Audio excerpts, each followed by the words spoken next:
ഇടുക്കിയിൽ മഴയ്ക്ക് ശമനം എന്ന വാർത്തയാണ് വരുന്നത്. സന്തോഷം. പക്ഷേ ഓറഞ്ച് അലർട്ടാണ്. വിദ്യാഭ്യാസ സ്ഥാപനങ്ങൾക്ക് സ്വാഭാവികമായി അവധിയുണ്ട്. മലയോര ജില്ലയാണ്. നമുക്ക് നോക്കാം. മലയോര പ്രദേശങ്ങളുടെ അവസ്ഥ കൂടി പരിശോധിക്കേണ്ടതുണ്ടല്ലോ. സിബി ഉണ്ട് നമ്മളോടൊപ്പം. നോക്കാം. Sibi, good morning. സിബി, ഇടുക്കിയിൽ മഴ കുറയുകയാണല്ലേ?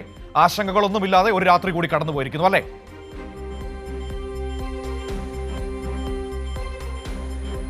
മനു, തീർച്ചയായും ആശങ്കയൊന്നുമില്ലാതെ ഒരു രാത്രി കൂടി കടന്നു പോയിരിക്കുകയാണ്. ഇന്നലെ രാത്രിയും മഴ തീരെ കുറവായിരുന്നു.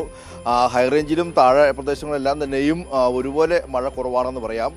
ഒരു നേരിയ ശമനമുണ്ടെങ്കിൽ പോലും ഇടവിട്ട് ചിലയിടങ്ങളിൽ ഈ മലയോര മേഖലയിലൊക്കെ മഴ പെയ്യുകയും ചെയ്യുന്നുണ്ടെങ്കിൽ പോലും ആശങ്കപ്പെടേണ്ട സാഹചര്യമില്ല. ഇന്നിപ്പോൾ ജില്ലയിൽ ഓറഞ്ച് അലർട്ടാണ്. എല്ലാ വിദ്യാഭ്യാസ സ്ഥാപനങ്ങൾക്കും എല്ലാം തന്നെയും അവധി ഇന്നലെ തന്നെ പ്രഖ്യാപിച്ചിരുന്നു. മറ്റൊരു പ്രധാനപ്പെട്ട കാര്യം, ഈ മലങ്കര ഡാമിൻ്റെയൊക്കെ വൃഷ്ടി പ്രദേശങ്ങളിൽ നല്ല മഴയുണ്ടായിരുന്നു. അതുകൊണ്ട് തന്നെ ഇന്നലെ മലങ്കര ഡാമിൻ്റെ 5 ഷട്ടറുകളിൽ 3 ഷട്ടറുകൾ 1 മീറ്ററിലധികം ഉയർത്തി അല്പം കൂടി വെള്ളം പുറത്തേക്ക് വിടുന്നുണ്ട്. ബാക്കിയുള്ള 2 ഷട്ടറുകൾ പകുതി സെൻറ്റിമീറ്റർ മാത്രമാണ് ഇപ്പോൾ ഉയർത്തിയിട്ടുള്ളത്. 50 സെൻറ്റിമീറ്റർ മാത്രമാണ് ഉയർത്തിയിട്ടുള്ളത്. ഈ വെള്ളം മൂവാറ്റുപുഴയാറിലേക്കും തൊടുപുഴയാറിലേക്കുമാണ് എത്തുന്നത്. അതുകൊണ്ട് തന്നെ അവിടെ ഇരുകരകളിലും ജാഗ്രതാ നിർദ്ദേശം നൽകിയിട്ടുണ്ട്. എങ്കിൽ പോലും ആശങ്കപ്പെടേണ്ട സാഹചര്യമില്ല എന്ന് പറയാം. ജില്ലയിൽ നിലവിൽ കണക്കുകളിലേക്ക് പോയി കഴിഞ്ഞാൽ ഈ മലങ്കര ഡാമിൽ മാത്രമല്ല മറ്റുള്ള പാബ്ല, കല്ലാർകുട്ടി, കല്ലാർ തുടങ്ങിയ ഡാമുകളിലൊക്കെ ഈ ജലനിരപ്പ് ഉയർന്നതിനെ തുടർന്ന് തുറന്നു വിട്ടിരിക്കുകയാണെങ്കിൽ പോലും ഇതെല്ലാം തന്നെയും വലിയ രീതിയിൽ ഇപ്പോൾ ആശങ്കയില്ല എന്ന് നമുക്ക് പറയാം.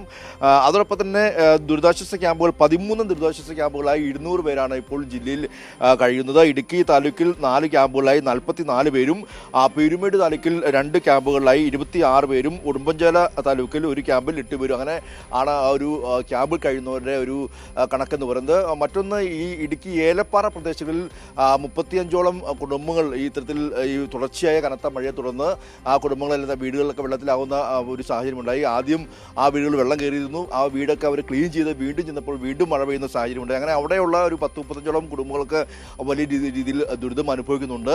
കഴിഞ്ഞ ദിവസം ഉരുൾപൊട്ടലുണ്ടായ പ്രദേശങ്ങളിലെല്ലാം തന്നെയും ആളുകളെ മാറ്റിപ്പാർപ്പിച്ചിട്ടുണ്ട്. ഉരുൾപൊട്ടൽ ഭീഷണിയും അതോടൊപ്പം തന്നെ മണ്ണിടിച്ചിൽ ഭീഷണിയുമാണ് ഏറ്റവും അധികം ഇടുക്കി ജില്ലയെ സംബന്ധിച്ച ഒരു മഴക്കാലമാകുമ്പോൾ ഏറ്റവും പ്രയാസകരമായ ഒന്ന്.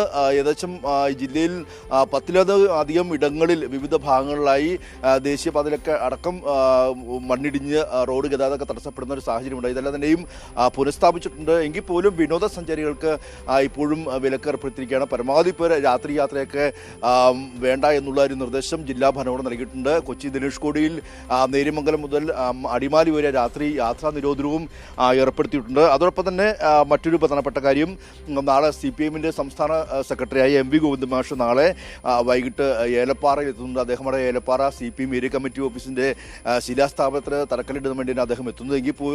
പക്ഷേ അവിടെ എത്തുന്ന അദ്ദേഹം പിന്നീട് കുടയത്തൂരിലെ ഉരുൾപൊട്ടൽ നടന്ന പ്രദേശത്തെ അവിടെ ദുരിതാശ്വാസ ക്യാമ്പിൽ അദ്ദേഹം സന്ദർശിക്കുന്നുണ്ട്. അവിടെ ആളുകളെ നേരിട്ടെത്തി അദ്ദേഹം അവിടുത്തെ ആളുകളുടെ പ്രശ്നങ്ങളെല്ലാം തന്നെ നേരിട്ട് മനസ്സിലാക്കുകയും ചെയ്യും.